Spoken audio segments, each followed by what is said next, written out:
Not releasing the Epstein files.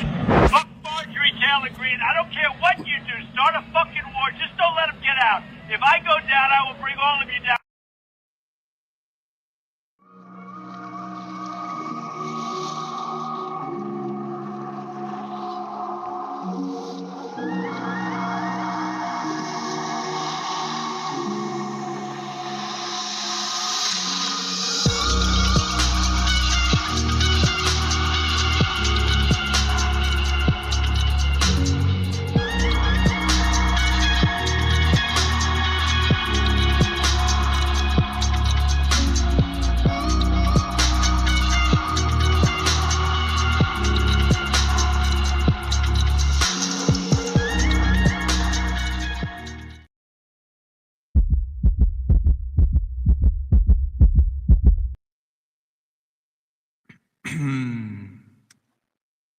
There is a moment just before a bomb hits that the world holds its breath. It's a split second where the birds are still singing, where a little girl's hand is still wrapped around a pencil, where the morning lesson is still about fractions or poetry or the capital of a distant country she'll never visit. On February the 28th in Minab, Iran, that moment belonged to 168 children. They were between 7 and 12 years old. Their names, we should speak them, even if we stumble over the pronunciation.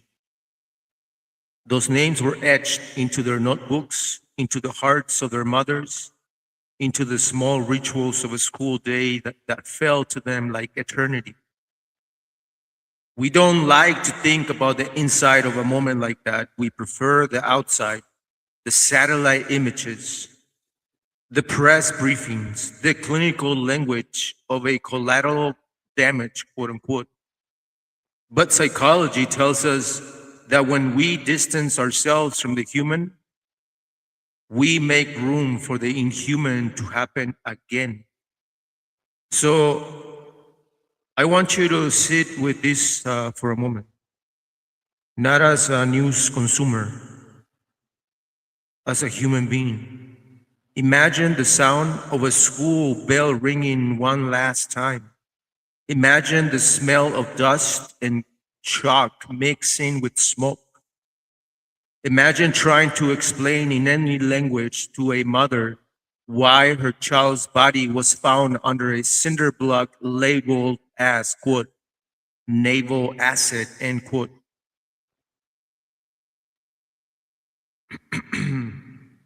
This is not an accident of war. This is a system. And until we understand that system, who designed it, who profits from it, who gives the orders, we will keep listening to the ringing of the school bell over and over in cities we pretend we cannot see.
What is up, everybody? It's your brother Shamar with Ancient Watchmen. This is Friday Night Mayam. Welcome in.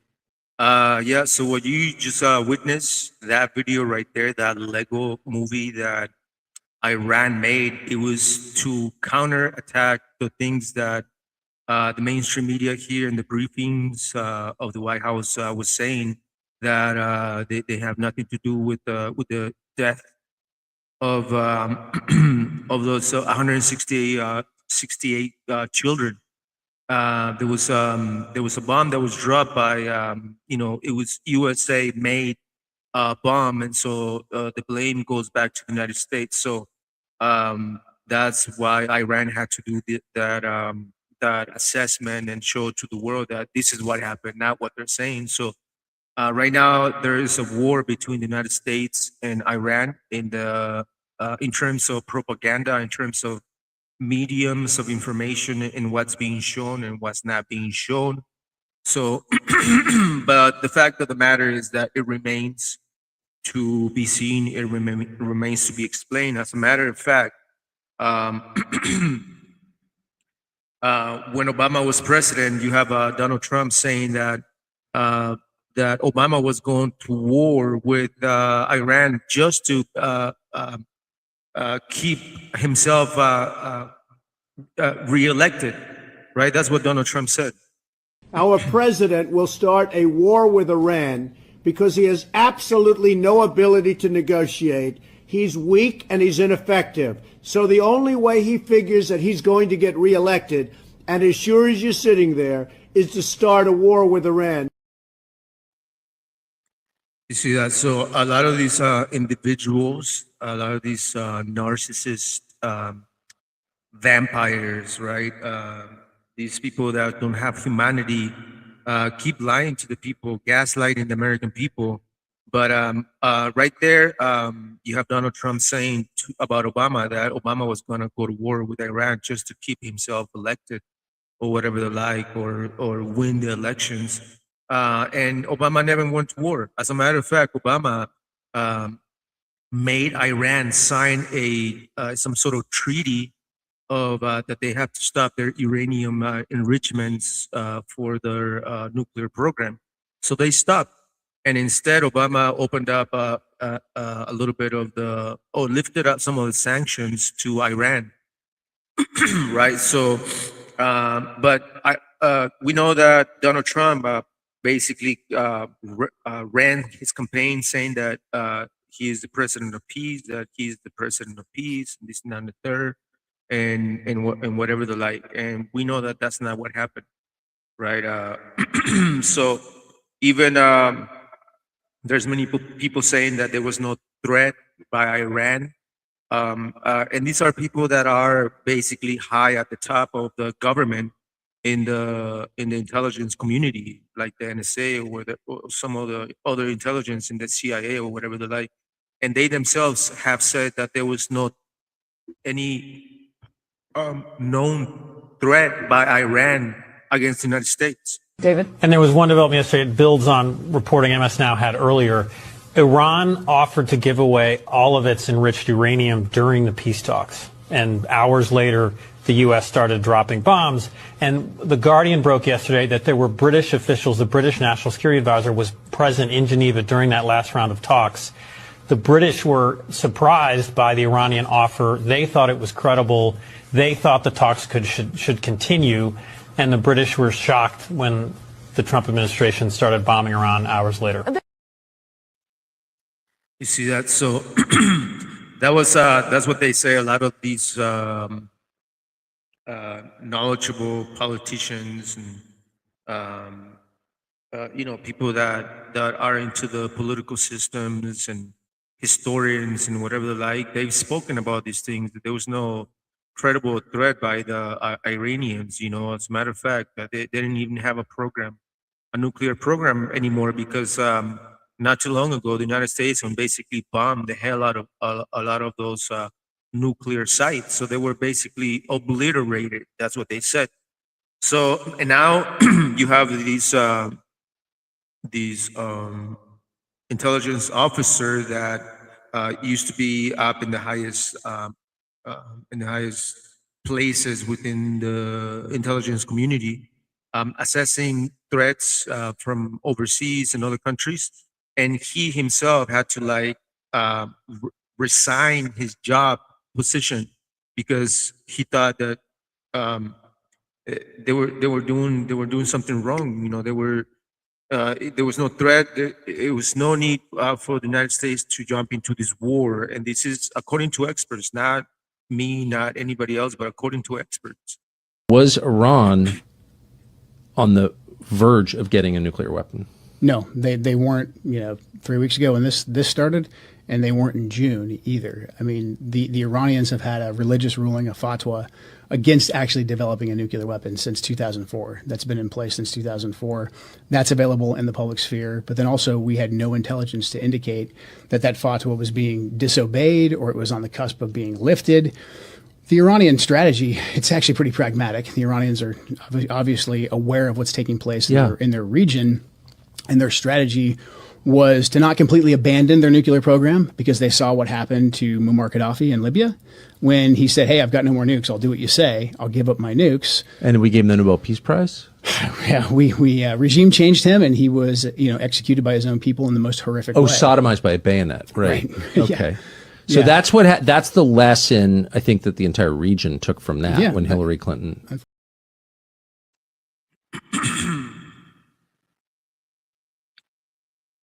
All right, everybody, welcome back to our live podcast. Thanks for tuning in. This is Shamar, aka the Ancient Watchman, aka the Water Wizard. We're gonna continue to sound the trumpet. Like when it comes to being like a watchman just watches everything, right? Because you are on the walls, basically like looking at the horizon, and you can see basically have the panoramic view of what is really going on. So that is that's what an ancient watchman is. An ancient watchman watches and sees, and once you see, you speak. So we are protected under the First Amendment rights to be able to speak about these things, to share information, to express your thoughts and your ideas. It doesn't mean that I'm not, I'm not advocating for violence at all. But all I'm sharing is sharing information and sharing my thoughts with you guys on these matters, and that's pretty much it. But welcome to this live. Welcome everybody. Welcome everybody. Thanks for tuning in. Don't forget to like, share, and subscribe. And we're gonna continue on in a minute.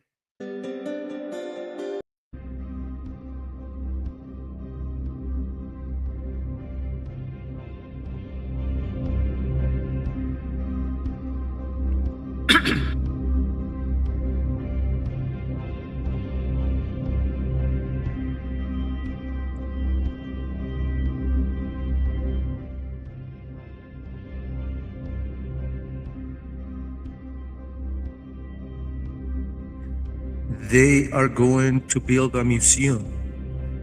Yeah. In the southern city of Minab, M-I-N-A-B. M-I-N-A-B. In the southern city of Minab, where the dust meets the Strait of Hormuz, the Iranian government has announced that a schoolyard will become a monument. They are pouring concrete to preserve the memory of February the 28th. But a museum is just a box for relics. It cannot preserve the context. It cannot preserve the why. To understand the why, you have to look past the rubble and follow the trajectory of the bomb back to its origin, not just to the B-52 bomber or the aircraft carrier, but to the political circuitry that wired the pilot's finger to the trigger. Let's rewind to the morning, the first wave of operation. Whatever they decided to call it this time. The official narrative repeated by the talking heads was about retaliation for a blockade. But if you look at the satellite imagery analyzed by outlets like the BBC and the New York Times, you'll see a pattern. The strikes around Minab were precise. They hit a naval base of the Islamic Revolutionary Guard Corps. They also hit the Shajareh Tayyebe Elementary School. 168 girls ages 7 to 12. The Pentagon calls this, quote, target misidentification, end quote, a misfire, a tragedy of war. But in the intelligence community, they have a different term for a strike that hits a military asset and a civilian location simultaneously. They call it a double tap, end quote. The first shot is for the target. The second shot is for the first responders. It's tactic designed to maximize damage. But who was really tapping the trigger? Who was feeding the coordinates?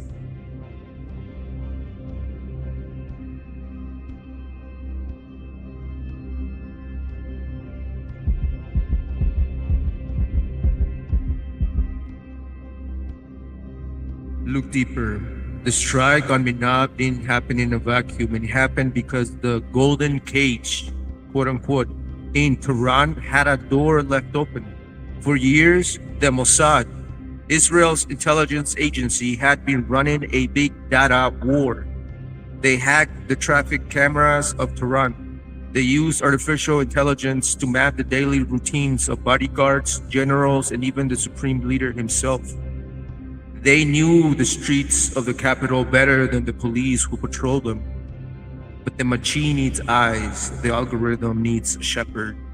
According to reports from sources like the Financial Times and Al Jazeera, the final piece of the puzzle, the human intelligence, the Hummint, came from Langley, Virginia. The CIA provided the boots on the ground, intel that the drones in the sky couldn't see. This is the part they don't put in the press releases. The United States didn't just support this war. It provided the satellite navigation, the bunker buster munitions, and the real-time electronic surveillance that painted the target. The school in Minab was directly adjacent to the target.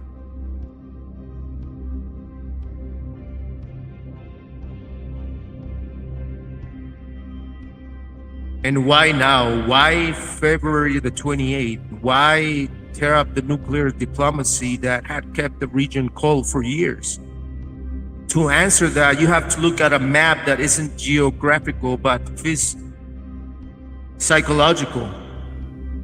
There's a concept whisper about it in the corridors of the Defense Intelligence Agency. Quote, Greater Israel, end quote. It's an old concept, a vision of regional hegemony that requires cleared obstacles. Iran is the biggest obstacle for the quote-unquote Greater Israel Project. Greater Israel Project. The current Israeli Prime Minister, a man known for his theatrical warnings, stood before a press conference recently and told the world that there is, quote, no life insurance, end quote, for the new leadership of Tehran.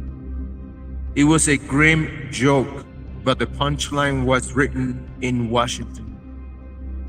The Secretary of State admitted almost casually that the U.S. knew Israel was going to act. They knew it. They knew it would draw American forces into the fire. And instead of stopping it, they preempted. They chose to jump first rather than push to be pushed.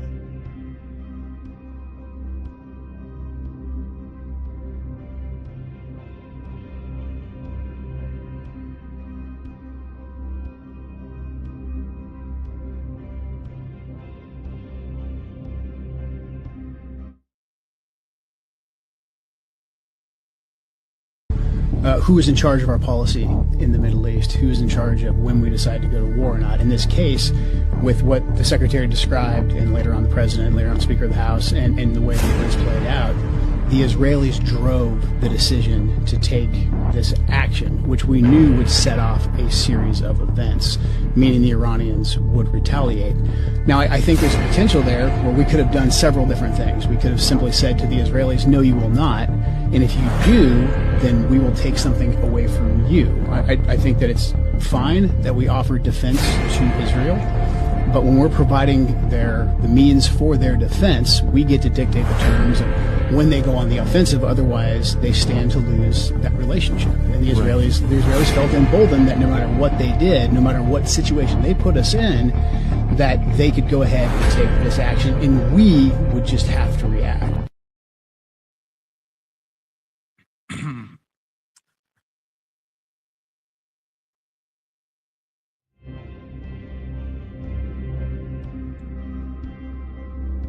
But here's the subliminal truth hidden in the 24-hour news cycle. The controller is not always in control. The Wall Street Journal and other outlets have noted that the White House had to ask Israel, plead with Israel to stopping hitting the oil infrastructure. They were worried about the price of gas. They were worried about, quote, ordinary Iranians and, quote, suffering too much. Because if the people suffer too much, you can't sell them a new future later. You see? The plan wasn't just to bomb Iran. The plan was to break it so that it could be sold back to the Iranian in pieces. Senator Lindsey Graham, a man very close to the current administration, actually said it out loud. Quote, be careful.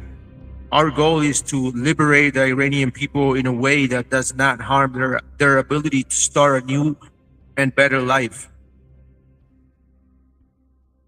In other words, don't break the china if you plan to move into the house. But a dead child in a schoolyard isn't a china, it's a soul.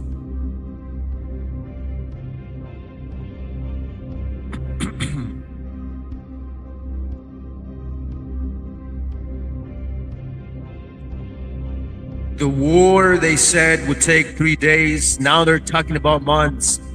The bases in the Gulf are compromised. The Navy is pulling back outside the range of Iranian missiles. The oil weapon has been unleashed and prices are spiraling. And in Minab, they are building a museum. They will put the school books in a glass cases. They will hang the photographs of the 168 girls on the walls. They will invite journalists to see the evidence of the explosion. But they cannot put the decision in a glass case. They cannot display the conversation in the Oval Office or the data stream from the Tel Aviv or the corporate lobbying efforts that ensure the military-industrial complex got its war. That part is invisible. That part is the subliminal message hidden beneath the static of the broadcast. This is not a war about nuclear centrifuges. It is a war about control. And in Minab, control failed, or perhaps it worked exactly as it was designed to.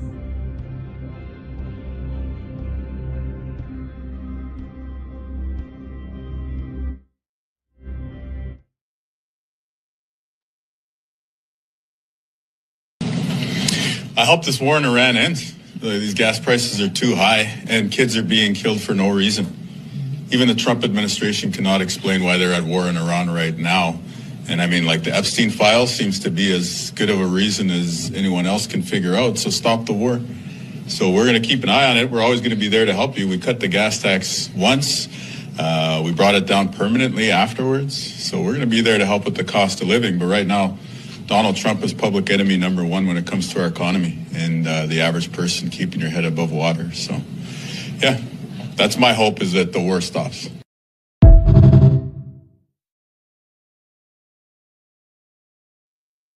There it is, folks, and you have a lot of officials from different countries that are saying that they're not gonna support this war because Trump is asking for help. So that they can reopen the Strait of Hormuz. But the Strait of Hormuz is actually open. It's always been open, but only for the people that are basically like friends with Iran. Like, they're not enemies of Iran, and so that's why the United States and her allies are not allowed to basically use the Strait of Hormuz. So the Strait of Hormuz is open, but it's closed for everybody else that is basically going against Iran. And so that's the battle, you know. It's pretty wild, man. That you have these individuals that are in office saying, and they even preach throughout their campaign, right? In 2025, we heard Donald Trump saying that he is the president of peace. That if he was elected, that there was not going to be any new foreign wars, new unending wars. And this is exactly what we got. Everybody who voted for Trump is exactly what they got, right? What they call it, FAO, FA, whatever. Yeah. So you guys know what I'm talking about.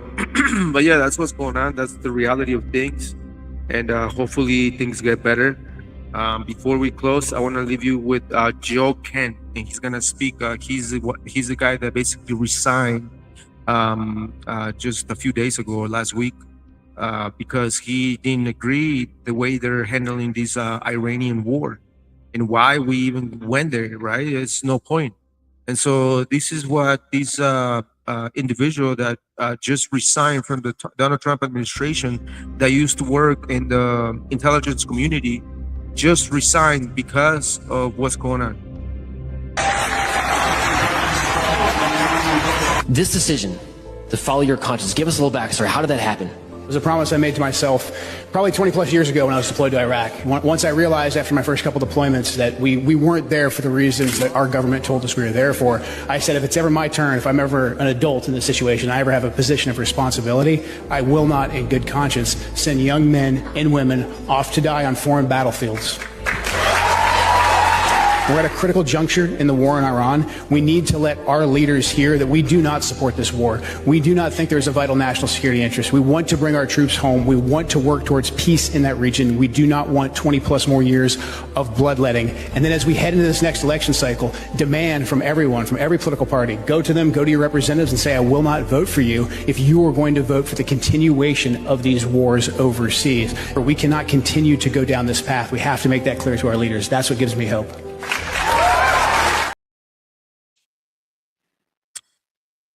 There it is, folks. So if this story unsettles you, good. That unease is the first sign that your humanity is still intact. But feeling is not enough.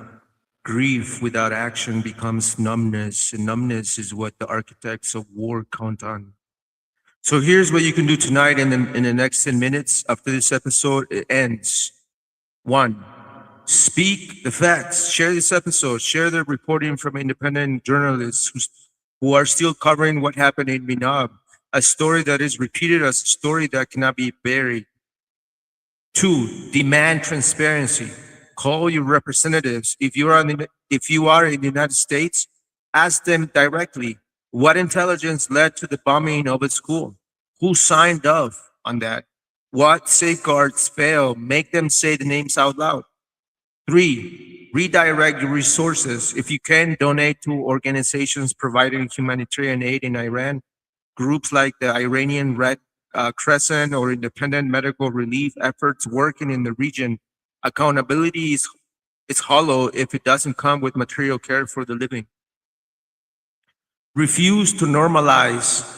When you hear phrases like, quote, precision strike, end quote, or, quote, military necessity, end quote, recognize them for what they are. Language designed to hide a body. Refuse to repeat them. Refuse to let your silence become consent. We are not powerless. The system that enable these bombings are made of human decisions. And human decisions can be unmade, but only if enough of us decide right now in this moment that we will no longer look away.